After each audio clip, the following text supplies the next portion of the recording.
In a world where gods, demons, celestials, and superpowered beings are constantly at war with each other, there's only one true method to determine the greatest of them all. A game of Commander? I guess? I guess that's what we're gonna go over in today's video. We're gonna find out what your favorite Marvel characters would play in a, well, game of Commander. Do you need some new Innistrad Crimson Vow cards? Well, you can get them all from our sponsor, Card Kingdom, by heading over to cardkingdom.com/mtggoldfish and even get a free MTG Goldfish sticker. Just let them know you want one in your order notes and they will hook you up. Okay, let's get started on this thought experiment. So, you already know there's tons and tons of Marvel characters, but we gotta start us off with the blue, white, red, the shield-bearing, the Star-Spangled Beatdown machine himself, Captain America, our favorite Boy Scout. So, when you think of Captain America, what do you think?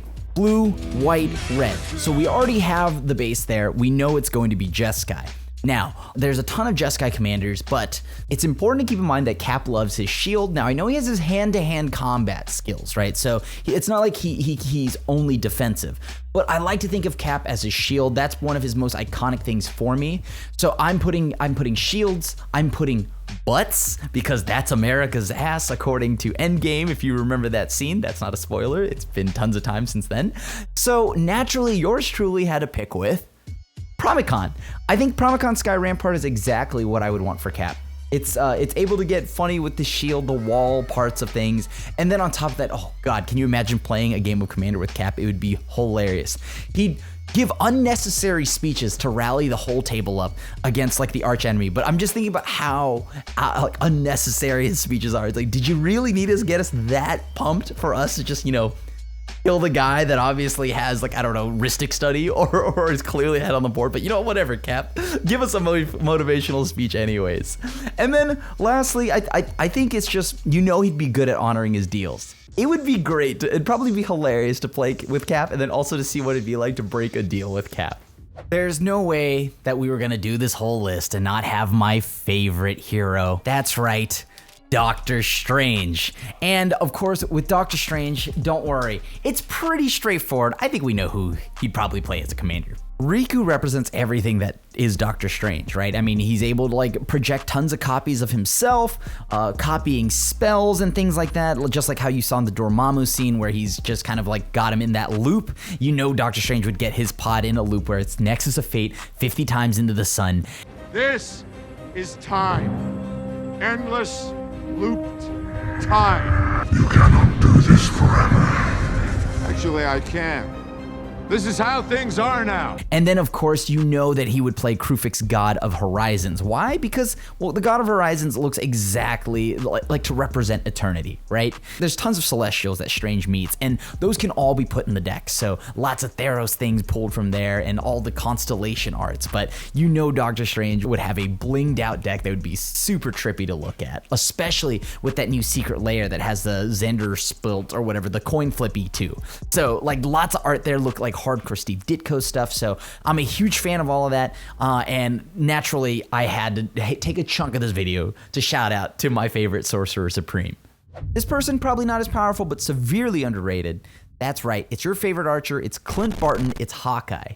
Now, if you haven't done so, please go read the Matt Fraction run called, well, Hawkeye, and then go watch the Disney Plus series. Those are some amazing comic book media. If I were Hawkeye, I would play Calcian the Plague. I mean, think about it. You give Calcian Death Touch, and it's like a trick arrow.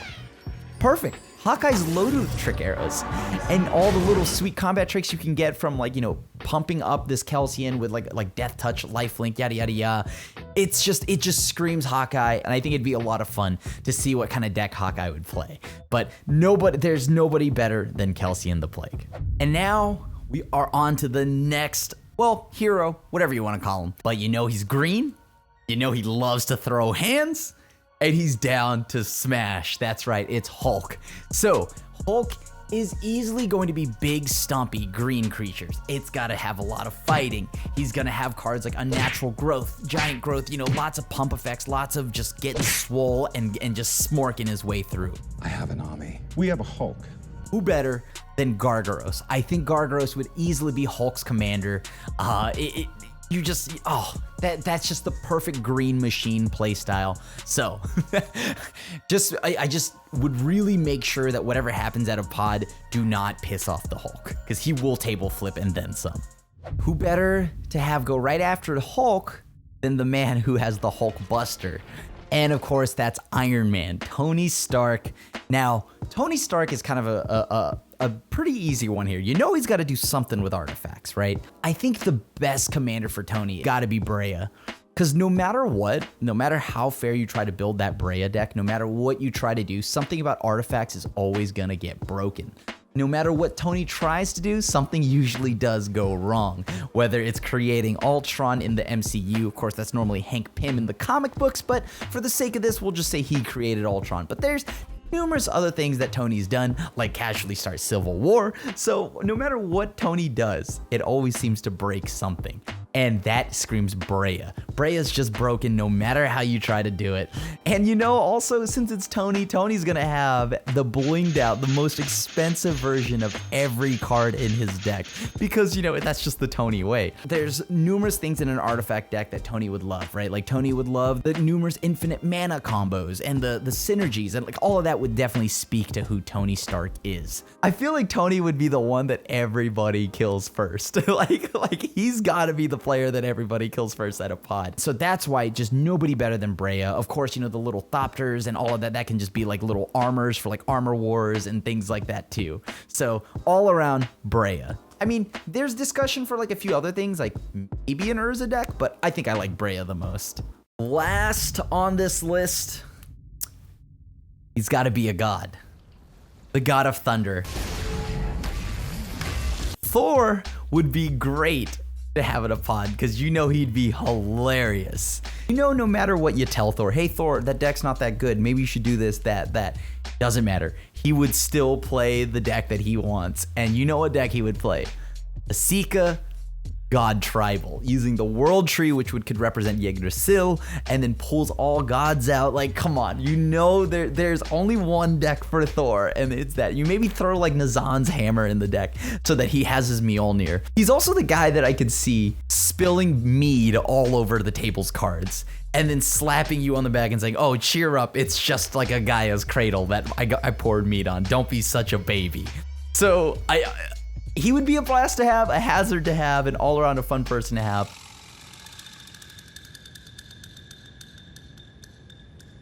Is he asleep? No. I'm pretty sure he's dead. That's currently my superhero video.